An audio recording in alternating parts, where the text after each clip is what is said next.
Bonjour à tous. Dans le cadre de ses missions d'aménagement et de voirie, la communauté d'agglomération Limoges Métropole aide ses communes membres dans leur projet de réhabilitation de centre-bourg.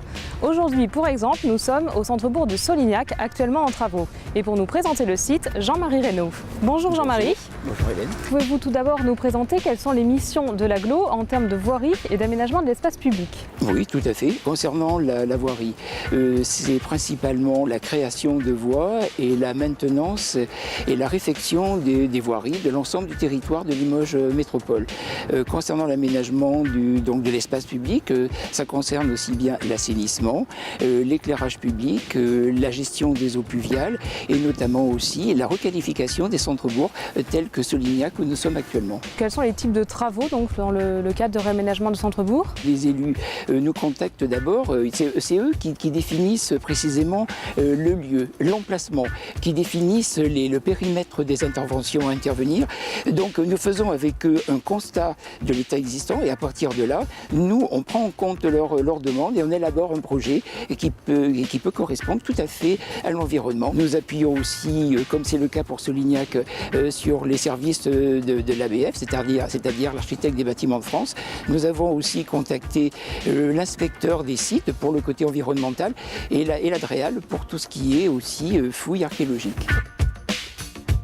Sur ce chantier donc à Solignac, quels sont les travaux qui ont été réalisés? Qu'est-ce qu'il reste à faire? Une première tranche de travaux effectivement a débuté il y a bientôt 5 mois et nous allons continuer une deuxième tranche avec la réalisation de l'aménagement complet aussi et qualitatif de la place du 8 mai 45 et de l'avenue du 11 novembre avec un plateau surélevé pour sécuriser la jonction entre les deux places. Ce qui a été réalisé sur cette place, donc ce sont des aménagements qualitatifs, c'est-à-dire on a cherché des matériaux plus nobles, à savoir du béton désactivé. Nous avons remplacé les bordures béton traditionnelles par des bordures granit. Le mur qui est derrière vous, ce sont des pierres de récupération, c'est-à-dire de démolition de murs sur une autre commune que nous avons récupéré pour garder ce caractère patrimonial par rapport à Solignac.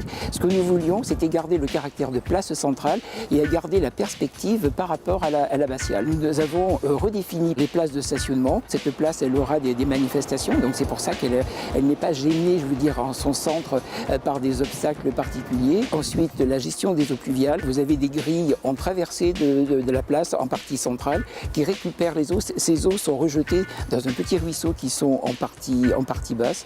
Nous avons refait l'éclairage public. Limoges Métropole a été maître d'ouvrage pour tout ce qui est assainissement, voirie, éclairage public et gestion des eaux pluviales. La commune de Solignac a pris en compte sur des fonds de concours, c'est sa participation en tant que maître d'ouvrage, pour tout ce qui était partie qualitative, les murets, le béton désactivé et tout ce qui est réseau souple souterrain, sans oublier la partie espace vert. Des améliorations en termes d'aménagement de sécurité, comme vous disiez tout à l'heure, oui, mais également donc en termes d'accessibilité. Il y a des quais bus accessibles, c'est-à-dire on se met aux normes accessibles. Pour les personnes à mobilité réduite, nous avons aussi une deuxième place de stationnement qui sera aménagée à proximité, bien sûr, des commerces de proximité. Concernant le coût des travaux, c'est une enveloppe qui n'est pas négligeable pour Limoges Métropole, sachant que le montant des travaux est de l'ordre de 830 000 €. La commune de Solignac participe sur son fonds de concours, c'est-à-dire pour les travaux qui lui sont propres. C'est un montant de l'ordre de 202 000 et nous avons une participation du Conseil général d'un montant de 60 000 €. Le reste étant à la charge, bien sûr, de Limoges Métropole. Eh bien, merci Jean-Marie donc pour toutes ces informations. Eh bien, je suis ravi, Hélène. Donc vous pouvez retrouver donc toutes les informations sur le site de l'agglo et en attendant, je vous dis à très bientôt.